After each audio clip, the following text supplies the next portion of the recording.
don't want to say redistribute, but it is to give working Americans real wage gains and enhance their lives. And I've said out on the campaign trail that one of my most frequent mottos was, Wall Street's done great. It can continue doing well, but it's Main Street's turn. It's Main Street's turn. And that's what we saw yesterday. It's Main Street's turn. Wall Street lo ha hecho bien, pero ahora es el turno de Main Street. Estas han sido las palabras del secretario del Tesoro estadounidense Scott Bessent y mano derecha de Donald Trump después de las caídas que hemos visto en los mercados. Ayer se publicó una entrevista de más de una hora en el show de Tucker Carlson donde Scott Bessent explica cuál es el plan de los republicanos, el plan de la administración Trump y qué va a pasar con los mercados, la deuda, los aranceles. Así que hoy os traigo un resumen completo donde os pondré los clips que me han parecido más interesantes y por supuesto os iré dando mi opinión al respecto sobre este plan de Trump. ¿Qué hay detrás de ese cálculo específico de los aranceles recíprocos que no tenía mucho sentido? Y por supuesto muchas otras cosas como por ejemplo la refinanciación de la deuda y el objetivo de tener los intereses mucho más bajos. Vamos a ver todo eso en este vídeo, pero antes no olvides apoyarlo si te gusta, me ayudas muchísimo, y de suscribirte para estar atento a las próximas novedades porque van a ser muy intensas estas próximas semanas. El SP500 lleva ya una caída aproximada del 17% desde sus máximos. Aquí estáis viendo en pantalla los drawdowns, las caídas máximas que ha obtenido en los últimos 40 años. El índice ya está cerca de los 5.000 puntos y además en los últimos 2 días ha tenido la quinta peor caída desde la Segunda Guerra Mundial. Como veis en el gráfico, la media de 100 semanas se perdió ayer mismo y nos acercamos poco a poco al máximo de la base de 2021, que está alrededor de los 4.800 puntos. Ese nivel más o menos coincidiría con una caída del 20%, que sería similar a la caída que se experimentó en 2018. Hasta ahora en los informes semanales hemos ido viendo un giro de activos de alta beta, alto riesgo, a activos más defensivos, donde veíamos incluso una rotación hacia renta fija, salida de renta variable, sobre todo en sectores más cíclicos, con más riesgo, con más beta, hacia sectores con menor beta, menor volatilidad, más defensivos. Lo que pasa es que en los últimos 2 días lo que hemos visto no es tanto una rotación hacia más defensivo, que era lo que veníamos viendo días atrás, sino que lo que hemos visto es una correlación de todo se ha movido de la mano y todo ha caído en conjunto. Fijaros, por ejemplo, en este gráfico que mostramos todos los sectores e industrias por ETFs estadounidenses y como veis, hasta los últimos 2 días es cuando hemos visto que todos de la mano han caído en conjunto. Lo mismo con todos los mercados emergentes y globales. Los tenéis en este gráfico. Como veis, cierta dispersión entre algunos y otros haciéndolo mejor y peor, pero en los últimos 2 días todo correlacionado cayendo de la mano. Esto ha sido porque ya en los últimos 2 días hemos empezado a ver ese miedo global, lo que se denomina una especie de flash crash, donde hemos visto además también rotación rápida a renta fija como refugio. Por eso a nivel global hemos visto una caída entre el jueves y el viernes muy drástica en los intereses de todos los mercados mundiales prácticamente. Por ejemplo, en Estados Unidos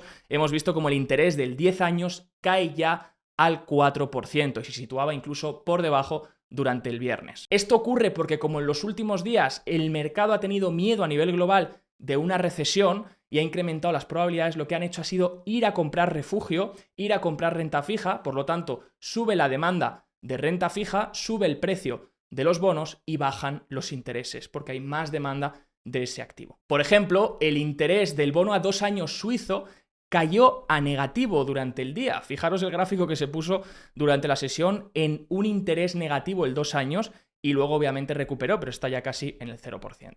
Recordemos que desde que Trump escogió a Bessent como secretario del Tesoro, este ha sido siempre su objetivo: tumbar los intereses en Estados Unidos. ¿Por qué? Porque Estados Unidos tiene una gran cantidad de deuda a refinanciar este año y los siguientes. No olvidemos que la anterior secretaria del Tesoro, Janet Yellen, se estuvo endeudando a tramos a muy corto plazo. Es decir, en vez de emitir deuda a largo plazo y presionar los intereses a largo plazo, lo que hizo fue emitir deuda a 1, 2 años, letras del Tesoro a muy corto plazo. ¿Qué pasa? Que todo eso llega a un momento en el que vence, porque como tiene una duración muy corta, un vencimiento muy corto, pues entonces toca refinanciar. Y de hecho, durante estos próximos años, Estados Unidos tiene una gran cantidad de deuda a refinanciar. Y esto es lo que ha dicho Scott Bessent. 10-year bond having almost peaked at 5 is now through 4. Way to think about it is every basis point is about $1 billion in savings. So we've saved $100 billion. And that's probably not going to happen that quickly again. But I think that we are setting the sails for much better fiscal time. Hemos ahorrado $1.000 millones, nos estamos preparando para un mejor futuro fiscal. Básicamente, lo que está diciendo Scott Bessent es que al haber bajado los intereses, ahora pueden emitir deuda a un interés menor y por tanto es un menor coste para ellos, porque la variable del coste de la deuda, que es una de las más importantes en el gasto gubernamental estadounidense, está reduciéndose. Obviamente Trump lleva presionando a Powell desde hace meses y años para que baje los intereses, porque quiere intereses más bajos para este mismo caso. Lo que pasa que Bessent le explicó cuando llegó al poder y Trump le eligió, Bessent le dijo a Donald Trump, Trump, no se bajan así los intereses. Si tú fuerzas a la Fed a bajar los intereses cuando en el mercado los intereses a largo plazo siguen muy altos, lo que puedes forzar es que incluso los intereses a largo plazo sigan subiendo, porque el mercado de bonos no acepte esa decisión de la Reserva Federal. Algo que ocurrió, de hecho, en septiembre de 2024. Acordaros que la Fed bajó de golpe 50 puntos básicos y los intereses a largo plazo a 10 años se empezaron a disparar otra vez al alza. Entonces, Bessent sabía que para bajar los intereses a corto plazo, primero tienes que desacelerar la economía y bajar los intereses a largo plazo. Bessent se ha formado con Druckenmiller, a quien os he traído muchas veces clips suyos en el que dice claramente que los intereses no dependen de lo que diga la Fed, depende del crecimiento y la inflación. Y Bessent eso lo sabe. Ha buscado desacelerar la economía para bajar los intereses a largo plazo. De hecho, Trump le dijo a Powell que ya era momento de recortar y que llega siempre tarde. Pero Powell se mantuvo, como siempre, a la espera. Dijo, tenemos hasta mayo para la siguiente reunión, así que evaluaremos y veremos, porque todavía tenemos que ver cuáles son los aranceles, qué va a pasar, y tenemos mucha incertidumbre. Entonces, yo personalmente he venido diciendo este año que creo que la Fed va a recortar más veces de lo que estaba proyectando. Es decir, la Fed proyectaba 2 recortes. Yo creo que serán bastantes más.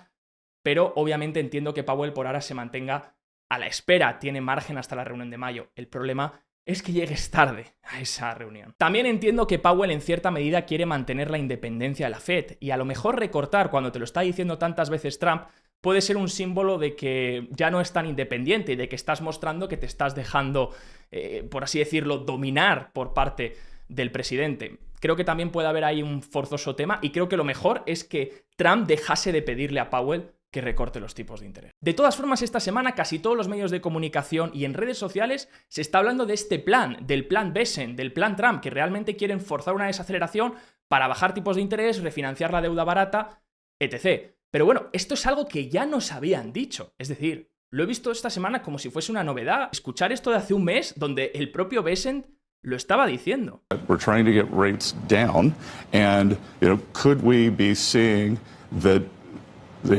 this economy that we inherited starting to roll a bit? Sure, and there's going to be a detox period.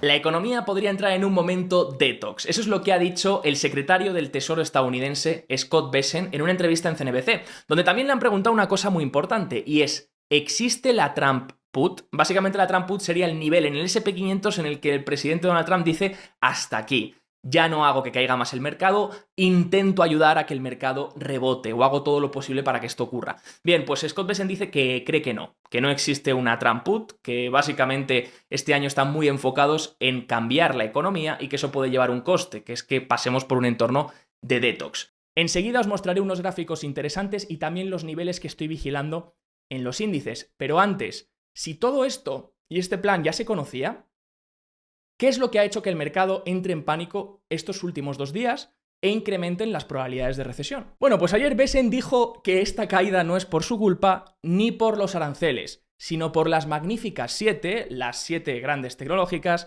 y las altas valoraciones que había en torno a la inteligencia artificial. Dice que la caída empezó con DeepSeek, la inteligencia artificial china. Who thinks that these market declines are all based on the president's economic policies. I can tell you that this market decline started with the Chinese AI announcement of DeepSeek. Right. So the so-called Mag 7, the tech stocks, have been doing very well for about 18 months, led the market.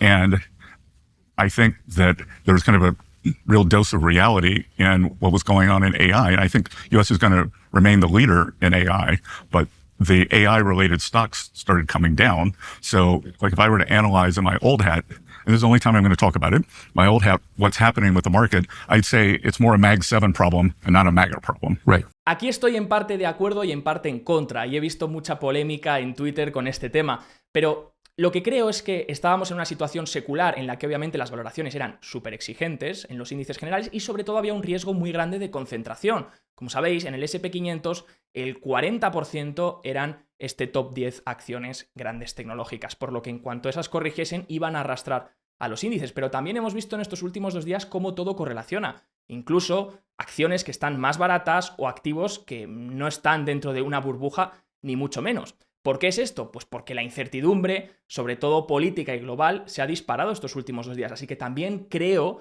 que eso ha forzado más pánico en los mercados. ¿Y por qué? Pues fijaros en este gráfico, cómo está correlacionado ahora mismo el índice de incertidumbre global con respecto a la caída del SP500. Piper Sandler muestra cosas muy interesantes. Dice, cada mercado, cada corrección está ligada a un indicador importante. Por ejemplo, la de 2022 estuvo ligada al CPI, a la inflación, porque era el principal problema. Cuando la inflación empezó a desacelerar, fue cuando el mercado empezó a rebotar.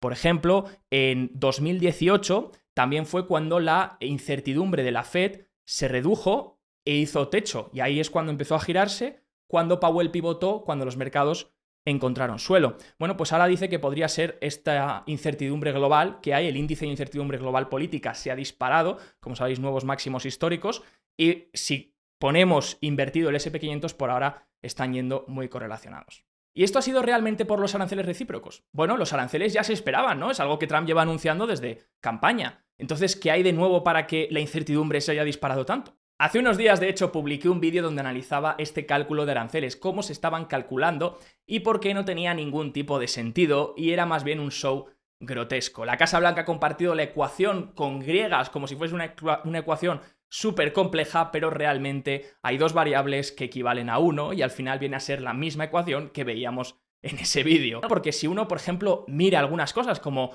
la fuente tipográfica que se ha usado, cada arancel es con una fuente tipográfica, no están ni siquiera las tablas alineadas, le han puesto aranceles a una isla que está únicamente habitada por pingüinos. Bueno, como veis, hay mucho show detrás de todo esto que se ha publicado. Así que espero que realmente la forma en la que calculen los aranceles entren un poco en razón y sea otra. Pero bueno, dicho esto, también sabemos que el cambio estructural lo quieren hacer y han repetido varias veces que quieren ingresar dinero con los aranceles, que es una forma en la que reduzcan también su déficit y los impuestos para sus ciudadanos. Ingreso dinero de fuera y, por tanto, la gente de dentro, los ciudadanos estadounidenses, les bajo impuestos para que paguen menos. El problema de todo esto es que este cambio, este ajuste tan drástico en la economía, mucha gente se está planteando, bueno, podría generar una recesión o que el mercado de valores siga cayendo y eso acabe generando una recesión. Bueno, por ahora parece ser que a la administración Trump no le importa la bolsa. Y es que Trump todavía no ha mencionado la bolsa en ningún momento. Y de hecho, Bessent dijo ayer esto. And look, I'm not happy with what's going on in the market today, but the distribution of equities across households, the top 10% of Americans own 88% of equities, 88% of the stock market. The next 40% owns 12% of the stock market. The bottom 50 has debt. They have credit card bills, they rent their homes, they have auto loans, and we've got to give them some relief.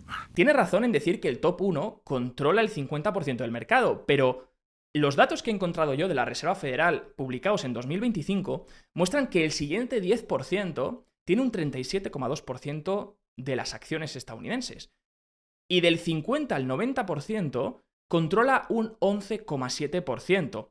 Sí que es verdad que el 50% más bajo apenas tiene un 1% de acciones, pero aún así sigue siendo una gran cantidad de acciones y de posiciones, no solo en los planes de pensiones de mucha gente que se va a jubilar, sino también en muchas familias estadounidenses. Además, como veis en esta infografía, la posición destinada en bolsa en los planes de pensiones ha ido en incremento en los últimos años. Es por ello que creo que, si bien no les preocupa el mercado, o eso dicen, o quieren dejar ver, creo que ahí están hilando muy fino, porque fijaros en este gráfico de 314 Research que mide el impacto que puede provocar una caída del mercado en el PIB. No olvidemos que el PIB estadounidense, un 70% es consumo. Eso significa que si las bolsas caen y los ciudadanos se sienten más pobres, generas un efecto riqueza negativo que hace que la gente consuma menos. Me ha caído la bolsa, mi patrimonio, ya no es 1 millón, es medio millón, o ya no es 100.000 euros, son 50, pues a lo mejor no me compro ese coche. A lo mejor no voy tanto de cena, me siento más pobre y por lo tanto consumo menos. Y eso puede afectar al PIB. De hecho, en esta gráfica muestran cuál sería el impacto de una caída tan importante en el PIB, ¿no? Entonces, bueno, creo que ahí están hilando muy fino y creo que eso es lo único que se les podría escapar, una caída tan drástica del mercado que pudiese incluso generar una desaceleración económica o incluso una recesión en Estados Unidos. Obviamente, en el momento en el que empecemos a ver que Donald Trump y la administración en general empiezan a mencionar más el mercado, porque hasta ahora Trump no lo ha hecho, no ha mencionado, a diferencia de su anterior mandato, en este mandato todavía no ha prestado atención al mercado, ha mencionado el mercado de criptos, pero no ha mencionado para nada a las bolsas estadounidenses. En el momento en el que lo empiece a hacer, será un momento en el que posiblemente su administración se habrá dado cuenta de que a lo mejor ya no pueden dejar caer mucho más las bolsas, y ahí veremos esa Trump put de la que hasta ahora no existía. El objetivo, por tanto, está claro: reducir el déficit a través de incrementar la recaudación por los aranceles y reducir el coste de la deuda. Así se ponen en un camino mejor a nivel fiscal. Pero todo este ajuste, obviamente la gente se pregunta, claro, ¿no puede llevar a una recesión global, sobre todo siendo tan drástico y con este nivel tan importante de aranceles? The commentator asked me, she said, "Can you guarantee me there won't be a recession?" And I said, "I can't guarantee you anything. Like, there's nothing that tells me there should be one." So, I believe that this is going to work, just like President Reagan believed that supply-side economics was going to work. But what I do know, that the old system wasn't working. I think that's right. And if you look at a system that's not working, you got to be brave to change it. So what wasn't working? Would it have been really fun for me to come in and just keep issuing a lot of debt? And it's almost like a bodybuilder is taking steroids. Outside looks great. You're muscular. Inside, you're killing your vital organs. Este viernes China respondió a los aranceles de Estados Unidos, poniendo también un 34% de aranceles a partir del día 10 de abril. Por lo tanto, los de Estados Unidos entrarían en vigor a partir del 9, así que si llegan a una negociación, pues China finalmente entiendo que no los pondría. Lo que pasa que tampoco quedan muchos días para ese 9 de abril. Sobre el oro, cosas interesantes que comenta Scott Bessent. Dice que su aumento de demanda proviene posiblemente de China, algo que ya habíamos visto con las compras del Banco Central y también de otros bancos centrales del mundo, pero dice también que puede ser por los propios chinos, por los controles de capital. A lot of different stores of value over time. Bitcoin's becoming a store of value. Gold has historically been a store of value. I think what's interesting is, where do we see the gold demand coming from? A huge amount is from China. Yes. Where, as I said, they're in the middle of an economic recession/depression. People don't trust the Chinese currency because they have capital controls. There are 1.4 billion Chinese who all want to get their money out, and they won't let them. They will let them buy gold. No olvidemos que Bessent siempre ha sido un entusiasta del oro, y así lo recalca en esta entrevista. Gold can't have a fiscal problem. Gold cannot have a gigantic budget deficit. Gold cannot have a war. So just the fact that it is this isolated thing makes it very interesting. And the fact that the entire global trading system, until Richard Nixon took us off, was tied to gold. So you're not anti-gold?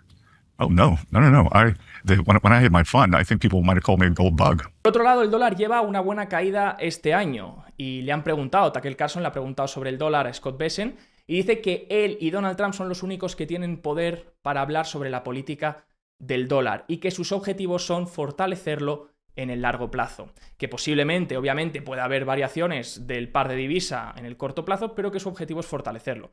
Por ahora, este año estamos viendo un dólar mucho más débil, pero claro, él quería bajar los intereses y el dólar va correlacionado, muy correlacionado a los intereses en Estados Unidos. Por lo tanto, tiene sentido que al principio quisiesen un dólar también más bajo, aunque ahora nos diga que a largo plazo lo hacen para fortalecerlo. Only ones who speak for this administration, the United States government, on dollar policy. I can tell you, we have a strong dollar policy, and we're putting in all of the necessary ingredients to make sure the dollar is strong over the long run. Can it go up and down, on a Bloomberg terminal over the short run? Sure.